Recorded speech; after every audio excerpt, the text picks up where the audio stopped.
Hello friends, अपने YouTube class में आज आप लोग की स्वागत है। एक क्लास हम लोग का 10th क्लास का है। जो बच्चे 10th की तैयारी करते होंगे, बिहार बोर्ड के जो बच्चे होंगे उनके लिए काफ़ी फायदा होगा। इकोनॉमिक्स का एक चैप्टर है अर्थव्यवस्था एवं इसके विकास का इतिहास। यहाँ से क्वेश्चन बहुत बढ़िया बढ़िया क्वेश्चन आपको एग्जाम में पूछा जाता है। तो पहला ही हमारा क्वेश्चन है कि अर्थव्यवस्था क्या है। अर्थव्यवस्था क्या है? तो आप बता सकते हैं कि अर्थव्यवस्था होता क्या है। अर्थव्यवस्था का मतलब होता है कि जिनसे आर्थिक क्रिया एवं गतिविधि होती है, उस व्यवस्था को हम लोग अर्थव्यवस्था कहते हैं। एक व्यक्ति था, उस व्यक्ति का नाम था ब्राउन। एक क्वेश्चन पूछ लिया जाता है ब्राउन के अनुसार आजीविका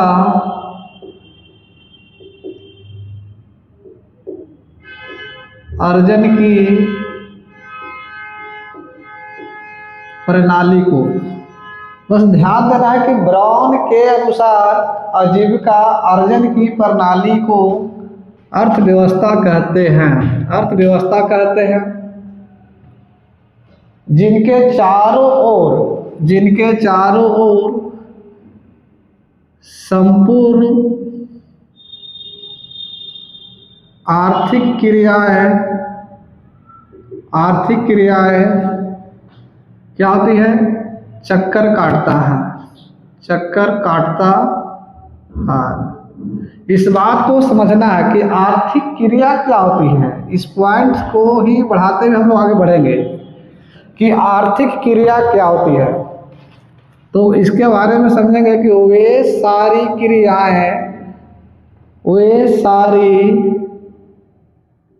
क्रियाएं जिनसे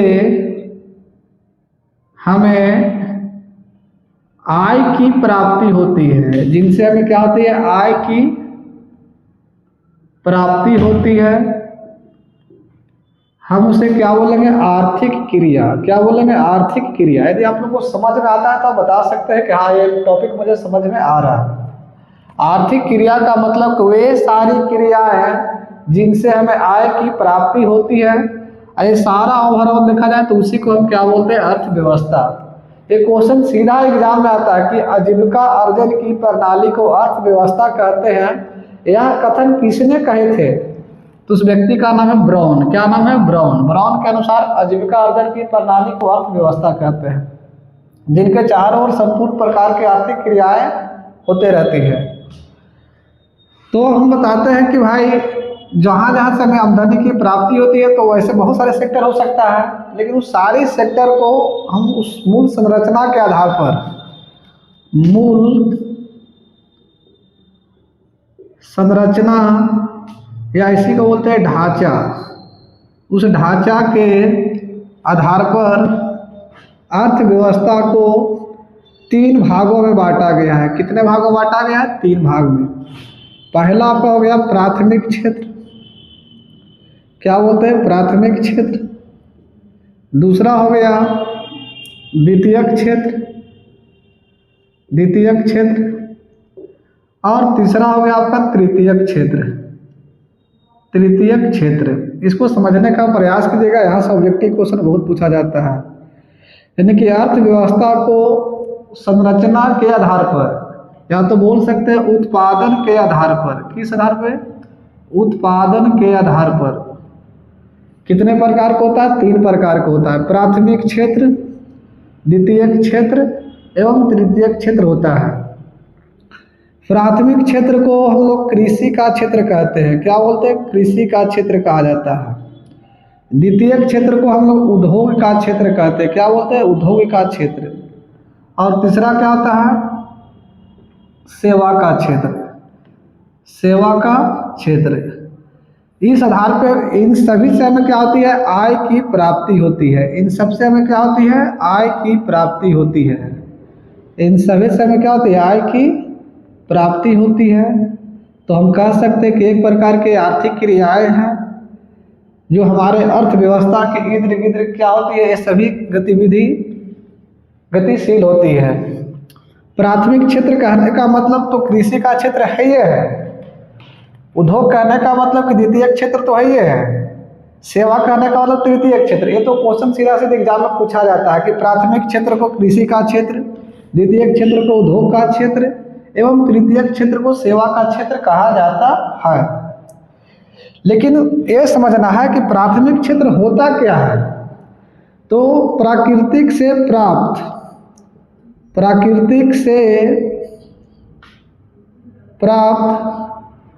जो पदार्थ होता है, जो भी पदार्थ होता है प्राकृतिक से हमें जो भी पदार्थ हम प्राप्त करते हैं उस सबको हम प्राथमिक क्षेत्र कहते हैं। प्राकृतिक से जो भी चीज़ हम पदार्थ प्राप्त करते हैं, जैसे क्या हो गया, कृषि हो गया, खनन हो गया, पशुपालन हो गया, ऐसा प्राकृतिक इससे ही प्राप्त हम लोग करते हैं। मत्स्य पालन हो गया, पशुचारण हो गया, ये सब क्या है, प्राकृतिक से है। लेकिन प्राकृतिक से हमें जो भी प्राप्त होगा प्राथमिक चरण बोलेंगे, उसे हम लोग प्राथमिक क्षेत्र बोलेंगे। द्वितीय क्षेत्र कहने का मतलब कि प्राथमिक क्षेत्र को प्राप्त करने के लिए, प्राथमिक क्षेत्र को प्राप्त करने के लिए, प्राथमिक क्षेत्र को प्राप्त करने के लिए जो माध्यम होता है उस माध्यम को हम क्या बोलेंगे, द्वितीय क्षेत्र। माध्यम क्या होगा ऐसे समझना है। जैसे खनन करके हम लोग क्या खड़ी करते हैं, उद्योग। कोई चीज़ खनन करके क्या प्राप्त करते हैं, उद्योग से हम लोग वस्तु प्राप्त करते हैं, उद्योग लगाकर। तो उद्योग हो गया द्वितीय क्षेत्र में, उद्योग किस में हो गया, द्वितीय क्षेत्र में। तृतीय क्षेत्र कहने का मतलब कि जो प्राथमिक क्षेत्र एवं द्वितीय क्षेत्र को क्या करता है, इन दोनों को उपयोगी बनाता है। क्या बनाता है, उपयोगी बनाता है। प्राथमिक क्षेत्र एवं द्वितीय क्षेत्र को क्या बनाता है, उपयोगी बनाता है एवं इसको बनाने में सहायता प्रदान करता है। क्या करता है, सहायता प्रदान करता है। हम उसे बोलेंगे द्वितीय क्षेत्र। जैसे बताइए, कृषि से हम लोग क्या प्राप्त किए, कृषि ले लिए, जैसे कृषि से हम लोग प्राप्त किए गेहूँ, ऐसा सोचो गेहूँ, तो गेहूँ हो गया हम लोग का प्राथमिक सेक्टर। क्या हो गया, प्राथमिक सेक्टर, क्योंकि हम लोग कृषि से प्राप्त कर रहे हैं। ये कृषि क्या प्राकृतिक है, क्या है, प्राकृतिक है। इस गेहूँ को हम लोग चक्की मिल में डाल दिए तो वहाँ हमें क्या बन गया, आटा बन गया। क्या बना, आटा। इस मैदा या तो आटा बोल सकते हैं, इस मैदा बना तो यहाँ पे क्या हो गया, इसको बनाने में उद्योग का उपयोग हुआ, यानी मिल का प्रयोग किए। हम लोग किसका प्रयोग किए, मिल का। तो यहाँ पर मिल का द्वितीय सेक्टर का काम किया। लेकिन इसमें जो भी लोग वर्कर कार्य कर रहे थे, जो मेहनत कर रहे थे, उस मेहनत करने वाला जो वर्कर होता है, जो सहायता प्रदान कर रहा है इसको बनाने में, उसे बोलेंगे तृतीय क्षेत्र। क्या बोलेंगे, तृतीय क्षेत्र। सहायता क्या मतलब प्राप्त करेंगे, इस मैदा से। इस मैदा से रोटी बनाया, उस रोटी को मार्केट में बेच दिया, ब्रेड को मार्केट में बेच रहा है, तो बेच, इस बने हुए काम को बेच रहा है, मूल्यवान बना रहा है। तो अब लोग बने बनाए हुए रास्ता पे काम करना चाहता है। हर कोई चाहता है कि हम प्राथमिक क्षेत्र में काम नहीं करें, सेवा सेक्टर। यानी यहाँ से क्वेश्चन आता है कि जब देश आज़ादी के टाइम में किस सेक्टर का उपयोग था, ज़्यादा योगदान था, तो प्राथमिक क्षेत्र का। द्वितीय पंचवर्षीय योजना कहने का मतलब कि 1956 से 1961 में देखा जाए तो उद्योग का काफ़ी ज़्यादा योगदान था देश में। लेकिन आज वर्तमान में देखें कि वर्तमान में किस सेक्टर का उपयोग योगदान है, तो तृतीय क्षेत्र का। किसका, सेवा क्षेत्र का। सेवा क्षेत्र को लोग तृतीय क्षेत्र कहते हैं। यानी कि आज ज़्यादा से ज़्यादा लोग, यानी कि देश की राष्ट्रीय आय में आज ज़्यादा भागीदारी किसका हो रहा है, सेवा सेक्टर का। कौन सा सेक्टर में ज़्यादा लोग का रोजगार प्राप्त हो रहा है, तो प्राथमिक क्षेत्र में। लेकिन प्राथमिक क्षेत्र भारत की क्या था, जब देश आज़ाद हो रही थी या तो आज़ादी के पहले हम लोग जो डिपेंडेंट थे, हम लोग कृषि पर डिपेंडेंट थे। इसलिए भारत को कृषि प्रधान एवं गाँवों का देश एवं पशुपालन का देश कहा जाता है। तो हमें समझें कि अर्थव्यवस्था में पहला टॉपिक था कि अर्थव्यवस्था क्या है, जिसके बारे में हम लोग बताए। सीधा सीधे एग्जाम में क्वेश्चन यहाँ से पूछ लिया जाता है। दूसरा आता है कि मूल संरचना एवं ढांचा के आधार पर अर्थव्यवस्था को कितने भाग में बांटते हैं, तो 3 भाग में। एक होता है प्राथमिक क्षेत्र, द्वितीय क्षेत्र, तृतीय क्षेत्र। प्राथमिक क्षेत्र क्या होता है, कृषि का क्षेत्र। द्वितीय क्षेत्र को उद्योग का क्षेत्र और तृतीय क्षेत्र को सेवा का क्षेत्र कहा जाता है। तो इसमें हम लोग इतना ही बताएंगे।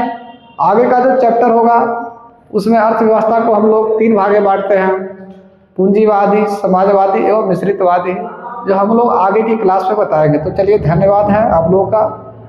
बाकी आप लोग कमेंट में ज़रूर कुछ बताइएगा।